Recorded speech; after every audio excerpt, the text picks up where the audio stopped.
राज्य और केंद्र शासित प्रदेशों के बारे में, जहां पर 2024 के लोकसभा चुनाव में बीजेपी का खाता खुलना भी मुश्किल है, जिनमें सबसे पहला राज्य है केरल।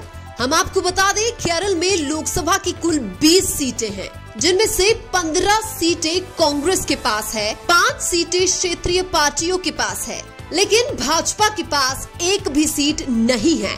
और 2024 में भी यही माना जा रहा है कि बीजेपी केरल से एक भी लोकसभा सीट नहीं जीत पाएगी। इसके बाद आता है आंध्र प्रदेश। हम आपको बता दें, आंध्र प्रदेश में लोकसभा की कुल 25 सीटें हैं, जिनमें से 19 सीटें वाईएसआर कांग्रेस पार्टी के पास है, 3 सीटें खाली है, जबकि 3 सीटें तेलुगु देशम पार्टी के पास है। आंध्र प्रदेश में भी बीजेपी के पास एक भी सीट नहीं है और 2024 में भी यही माना जा रहा है कि बीजेपी आंध्र प्रदेश में एक भी लोकसभा सीट नहीं जीत पाएगी। इसके बाद आता है अंडमान निकोबार द्वीप। हम आपको बता दें, अंडमान निकोबार द्वीप केंद्र शासित प्रदेश में लोकसभा की एक सीट है, वो भी कांग्रेस पार्टी के पास है। बीजेपी के पास यहाँ पर कोई भी सीट नहीं है और 2024 में भी यही माना जा रहा है कि अंडमान निकोबार द्वीप केंद्र शासित प्रदेश में बीजेपी एक भी लोकसभा सीट नहीं जीत पाएगी। इसके बाद आता है मणिपुर।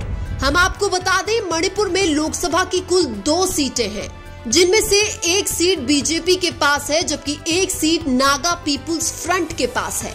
लेकिन 2024 में ऐसा माना जा रहा है कि बीजेपी मणिपुर में एक भी लोकसभा सीट नहीं जीत पाएगी।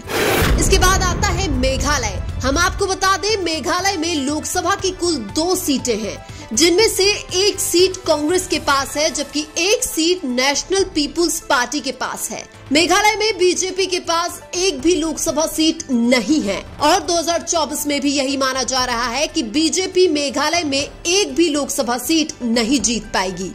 इसके बाद आता है तेलंगाना। तेलंगाना में लोकसभा की कुल 17 सीटें हैं, जिनमें से 8 सीटें भारत राष्ट्र समिति के पास है, जबकि 4 सीटें बीजेपी के पास है। इसके अलावा एक सीट AIMIM के पास है और 4 सीटें खाली है। लेकिन 2024 में ऐसा माना जा रहा है कि तेलंगाना में बीजेपी एक भी लोकसभा सीट नहीं जीत पाएगी।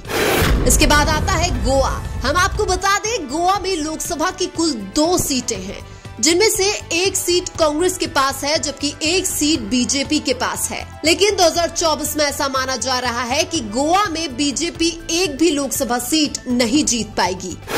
इसके बाद आता है जम्मू कश्मीर। हम आपको बता दें, जम्मू कश्मीर में पिछले चुनाव तक 6 लोकसभा सीटें थी, लेकिन लद्दाख को अलग करने से वर्तमान में जम्मू कश्मीर में सिर्फ 5 ही लोकसभा सीट है, जिनमें से 3 सीटें जम्मू कश्मीर नेशनल कॉन्फ्रेंस के पास है, जबकि 2 सीट बीजेपी के पास है। लेकिन 2024 में ऐसा माना जा रहा है कि जम्मू कश्मीर में बीजेपी एक भी लोकसभा सीट नहीं जीत पाएगी। इसके बाद आता है तमिलनाडु। हम आपको बता दें, तमिलनाडु में लोकसभा की कुल 39 सीटें हैं, जिनमें से 24 सीटें डीएमके के पास है, जबकि 8 सीटें कांग्रेस के पास है। बाकी 7 सीटें क्षेत्रीय पार्टियों के पास है। बीजेपी के पास तमिलनाडु में एक भी लोकसभा सीट नहीं है और 2024 में भी ऐसा माना जा रहा है कि तमिलनाडु में बीजेपी एक भी सीट नहीं जीत पाएगी। इसके बाद आता है लक्षद्वीप। हम आपको बता दें, लक्षद्वीप में लोकसभा की मात्र एक ही सीट है, जो नेशनलिस्ट कांग्रेस पार्टी के पास है। बीजेपी के पास लक्षद्वीप में कोई लोकसभा सीट नहीं है और 2024 में भी यही माना जा रहा है कि लक्षद्वीप में बीजेपी एक भी लोकसभा सीट नहीं जीत पाएगी। इसके बाद आता है मिजोरम। हम आपको बता दें, मिजोरम में लोकसभा की मात्र एक सीट है, वो भी मिजो नेशनल फ्रंट के पास है।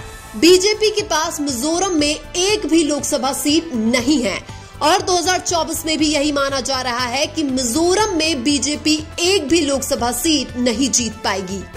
इसके बाद आता है सिक्किम। हम आपको बता दें, सिक्किम में भी लोकसभा की मात्र एक ही सीट है, वो भी सिक्किम क्रांतिकारी मोर्चा के पास है। बीजेपी के पास सिक्किम में एक भी लोकसभा सीट नहीं है और 2024 में भी यही माना जा रहा है कि सिक्किम में बीजेपी एक भी लोकसभा सीट नहीं जीत पाएगी। इसके बाद आता है नागालैंड। हम आपको बता दें, नागालैंड में लोकसभा की मात्र एक सीट है, वो भी नेशनलिस्ट डेमोक्रेटिक प्रोग्रेसिव पार्टी के पास है। नागालैंड में बीजेपी के पास कोई भी लोकसभा सीट नहीं है और 2024 में भी यही माना जा रहा है कि नागालैंड में बीजेपी को एक भी लोकसभा सीट नहीं मिलेगी। इसके बाद आता है पौंडीचेरी। हम आपको बता दें, पौंडीचेरी में लोकसभा की मात्र एक सीट है, वो भी कांग्रेस पार्टी के पास है। पौंडीचेरी में बीजेपी के पास कोई भी लोकसभा सीट नहीं है और 2024 के लोकसभा चुनाव में भी यही माना जा रहा है कि पौंडीचेरी में बीजेपी लोकसभा सीट नहीं जीत पाएगी। इसके बाद आता है दादर एवं नागर हवेली और दमन एवं द्वीप। हम आपको बता दें, दादर एवं नागर हवेली और दमन एवं द्वीप में लोकसभा की कुल 2 सीटें हैं, जिनमें से एक सीट शिवसेना के पास है जबकि एक सीट बीजेपी के पास है। लेकिन 2024 के लोकसभा चुनाव में ऐसा माना जा रहा है कि यहां से बीजेपी एक भी लोकसभा सीट नहीं जीत पाएगी। इसके अलावा झारखंड, पश्चिम बंगाल, उड़ीसा और बिहार में बीजेपी को 2024 में कम सीटें मिलने की संभावना है। इसके अलावा भारत में 2024 में कौन सी पार्टी की सरकार बनेगी, कमेंट करके जरूर बताएं। वीडियो अच्छा लगा तो लाइक कीजिए और हमारे चैनल मीणा की आवाज को सब्सक्राइब कीजिए। धन्यवाद।